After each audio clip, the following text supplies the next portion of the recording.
রহমতে আলম নবী নূরে মুজাসসাম, রহমতে আলম নবী নূরে মুজাসসাম।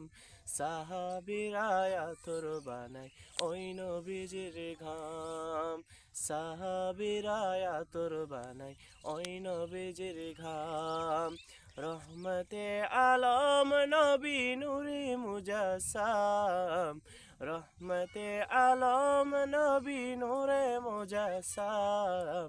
সাহাবীরা আতর বানায় ওই নবীজির ঘাম। উস্তুনে হান্নানা একটা খেজুর গাছের নাম, যাকে ধরে খুতবা দিতেন রসুল ইকরাম, যাকে ধরে খুতবা দিতেন রসুল ইকরাম। উস্তুনে হান্নানা একটা খেজুর গাছের নাম, যাকে ধরে খুতবা দিতেন রসুল ইকরাম, যাকে ধরে খুতবা দিতেন রসুল